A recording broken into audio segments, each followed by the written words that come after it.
দাবি বাস্তবায়নের জন্য সর্বোচ্চ আদালত তাদের সর্বোচ্চ বিবেচনা দেখাবে। মানুষ সেটাই প্রত্যাশা করে।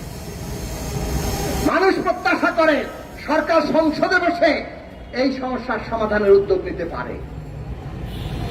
তাড়াতাড়ি সেই কাজ করুন। গঠন করে আপনাদের কোনো উদ্যোগ নাই, উস্কানিমূলক কথা বলে এখন নিজেদের বাহিনীকে লেলিয়ে দিয়ে সরাসরি ঘোষণা দিয়ে ছাত্রদের হত্যা করাচ্ছেন, হামলা করাচ্ছেন। এইটা করে ভেবেছেন আন্দোলন থেমে যাবে। এই আন্দোলন থামবে না। বাংলাদেশ অগ্নিগর্ভ হয়ে উঠছে। বিরোধী দলের উস্কানি খুঁজছেন, উস্কানি আপনারা দিয়েছেন। বিরোধী দল এই আন্দোলনকে সমর্থন দিবে, পাশে থাকবে। কোনোভাবেই আপনাদের এই সমস্ত ষড়যন্ত্রমূলক কথাবার্তা বলে বিরোধী দলের ঘাড়ে দায় চাপিয়ে আগে যা সফল হয়েছেন আর বাংলাদেশের মানুষেরা সফল হতে দেবে না। প্রস্তুতি নেন। এইসব হামলাকারীদেরকে গণপ্রতিরোধ করতে হবে। আজকে এই শাসন টিকে রাখার উদ্দেশ্য কি পরিষ্কার হয়ে গেছে। তারা লুট করতে চায়, তারা সমস্ত দেশটা খুবলে খেয়ে ফেলতে চায়। সর্বগ্রাসী দুর্নীতি, ওই এসালাম কোম্পানি, ওই সামিট, ওই মেক্সিকো, ওই নাসা গ্রুপ হাজার হাজার কোটি টাকা সুদ মওকুফ, লক্ষ কোটি টাকা ঋণ নিয়ে তারা এখনো পর্যন্ত খেলাপি, লক্ষ লক্ষ কোটি টাকা পাচার করেছে।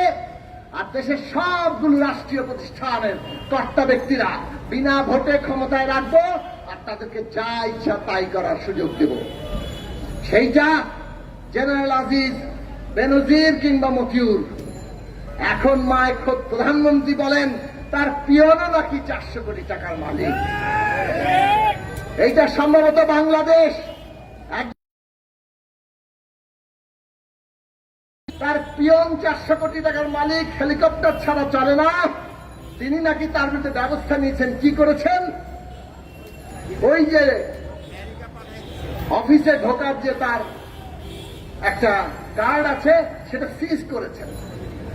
একজন লোক 400 কোটি টাকার মালিক হলো, প্রধানমন্ত্রীর কার্যালয় আছে বলে লোকজন যে তাকে উপঢৌকন নজরানা দিয়ে আসছে, নাকি উনি প্রধানমন্ত্রী কার্যালয়কে ব্যবহার করে নানা রকম দুর্নীতি করেছেন। আর তাতে প্রধানমন্ত্রীর অফিস এবং সর্বত্রই তার সায় আছে। কোথায় কোন ব্যবস্থা, কোথায় আইন, কোথায় আদালত?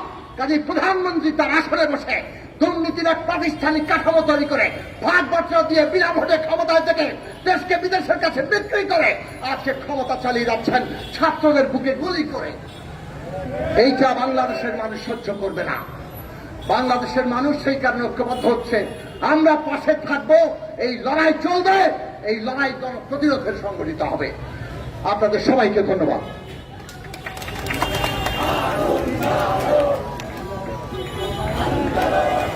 সংগ্রামী বন্ধুগণ, বাংলাদেশের এই মাফিয়া সরকার একদিকে এখানকার লুট সম্পদ লুটপাট করছে, পাচার করছে, দুর্নীতি করছে, বাংলাদেশের বিনিয়োগ বন্ধ করে বাংলাদেশের নতুন কর্মসংস্থান তৈরি করার রাস্তা বন্ধ করছে।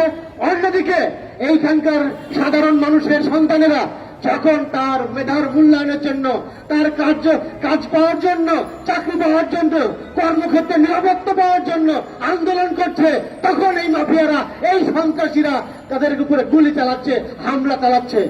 এই সকল হামলার গডফাদার আসলে এইখানকার এই দামি সরকারের প্রধানমন্ত্রী শেখ হাসিনা। আজকে এই ছাত্ররা স্পষ্ট করে বলেছে এই সরকার, এই হাসিনা স্বৈরাচার। এই স্বৈরাচারের বিরুদ্ধে আমাদের এই লাগাতার আন্দোলন, সংগ্রাম, প্রতিরোধ করার যে আন্দোলন, এই আন্দোলনে গণতন্ত্র মঞ্চ বাংলাদেশের মানুষের পাশে থাকবে। সংগ্রামী বন্ধুগণ, এই পর্যায়ে আপনাদের সামনে বক্তব্য নিয়ে আসছেন গণতন্ত্র মঞ্চের অন্যতম নেতা, বাংলাদেশের বিপ্লবী ওয়ার্কার্স পার্টির সংগ্রামী সাধারণ সম্পাদক জননেতা সাইফুল হক। বক্তব্য নিয়ে আসছেন জননেতা সাইফুল হক।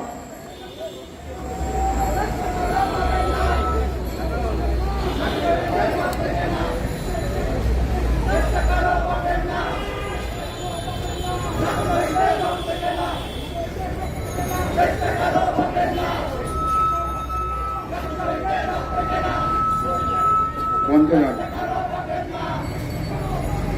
গণতন্ত্র মঞ্চের আজকের এই প্রতিবাদী বিক্ষোভের সংগ্রামী সভাপতি, রাষ্ট্র সংস্কার আন্দোলনের প্রধান সমন্বয়ক অ্যাডভোকেট হাসনাত কাইয়ুম, মঞ্চের শীর্ষ নেতৃবৃন্দ, ভাই বোনেরা, গণমাধ্যমের বন্ধুগণ, আপনাদের সবাইকে শুভেচ্ছা জানাই। আপনাদের পাশাপাশি আমাদের মন গভীরভাবে ভারাক্রান্ত।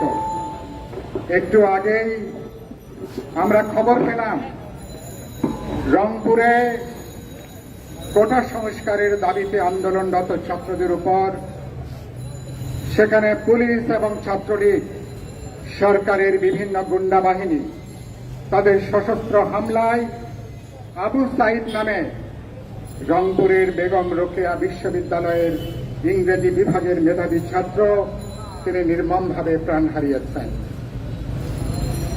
আমি 69-এর গণ অভ্যুত্থানে যখন স্কুলে পড়ি তখন স্লোগান শুরু করেছিলাম, খুন হয়েছে আমার ভাই, খুনি তোদের রক্ষা নাই। আজকে একইভাবে সারা বাংলাদেশে স্লোগান উচ্চারণ করা দরকার, খুন হয়েছে আমার ভাই, খুনি তোর রক্ষা নাই। সারা দুনিয়া ব্যাপী ছাত্র তরুণরা লড়াইয়ে গতকালকে একইভাবে জাহাঙ্গীরনগর বিশ্ববিদ্যালয়ে ছাত্রদের এই আন্দোলনে সংহতি জানাতে যে গুলিবিদ্ধ হয়েছেন জাহাঙ্গীরনগর বিশ্ববিদ্যালয়ের শিক্ষক, গুলিবিদ্ধ হয়েছেন ঢাকা বিশ্ববিদ্যালয়ের অনেক ছাত্রছাত্রীরা, জীবন মরণের মাঝখানে আছেন অনেকেই। সারা দেশব্যাপী আজকে একটা ছাত্র গণজোয়ার আজকে দেখা দিয়েছে। সারা দেশব্যাপী হাজার হাজার ছাত্ররা চট্টগ্রামে, খুলনা, রংপুর, রাজশাহী সমস্ত বিভাগীয় পর্যায়ে জেলা সদরে হাজার হাজার রাজপথে তারা নেমে এসছেন। একটা অভূতপূর্ব জাগরণ ছাত্র তরুণদের মধ্যে শুরু হয়েছে।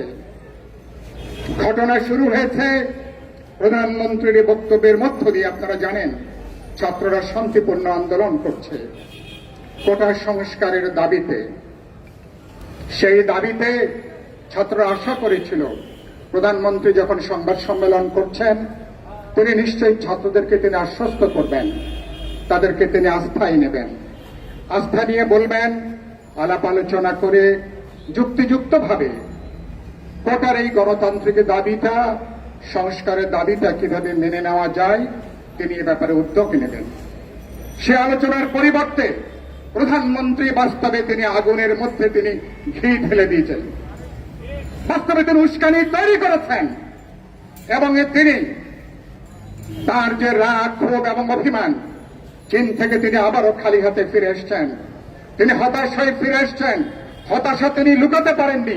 সে হতাশাটা ক্ষোভের বহিঃপ্রকাশ হিসাবে ছাত্রদের উপরে, আন্দোলনরত ছাত্রদেরকে, তাদেরকে রাজাকারের নাতিপতি হিসাবে আখ্যায়িত করে লক্ষ লক্ষ ছাত্র ছাত্রীদেরকে তিনি অপমান করেছেন, অমর্যাদা করেছেন।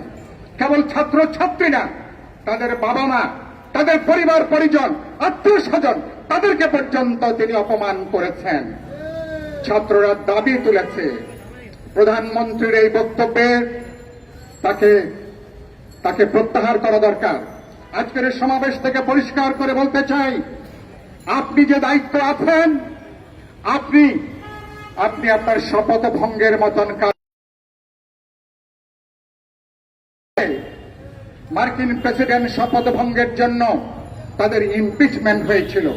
আপনার শপথ ভঙ্গের জন্য কি হবে জানি না, কিন্তু দেশব্যাপী মানুষ আজকে দাবি তুলেছে, ছাত্ররা দাবি তুলেছে আপনার এই বক্তব্য দুঃখ প্রকাশ করে আপনি প্রত্যাহার করবেন।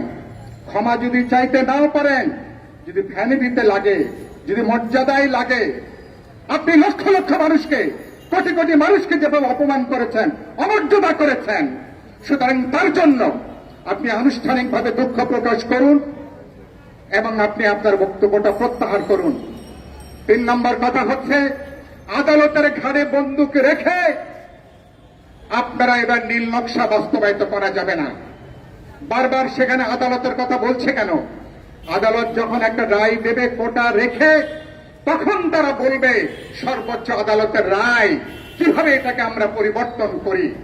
আমরা এর আগে পরিষ্কার করে বলেছি কোটা সংস্কারের বিষয়টা একটা রাজনৈতিক বিষয়, একটা প্রশাসনিক বিষয়। ইতিমধ্যে বাংলাদেশে গত 53-54 বছরে পরিপত্র জারি করে এসব ব্যাপারে সরকার অনেক আগেই বহু দফা তারা সিদ্ধান্ত নিয়েছেন। সরকার রাজনৈতিকভাবে সিদ্ধান্ত গ্রহণ করলে সেই সুযোগ এখনো তারা গ্রহণ করতে পারেন।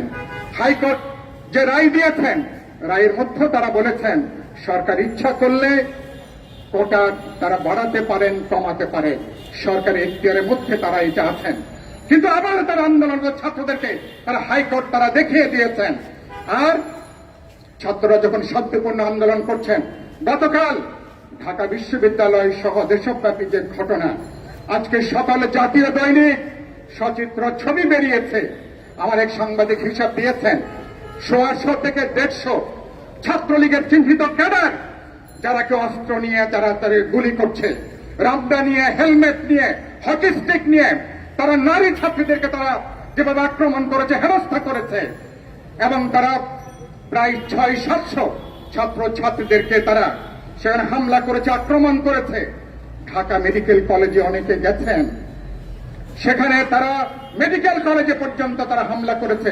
আপনারা শুনেছেন ইসরায়েল ফিলিস্তিনের গাজাতে হাসপাতালগুলো পর্যন্ত ইসরায়েলি বাহিনী রক্ষা দেয়নি, হাসপাতালে পর্যন্ত তারা আক্রমণ করেছে, হামলা করেছে, হাসপাতালে চিকিৎসারত রোগীদেরকে তারা হত্যা করেছে, আক্রমণ করেছে।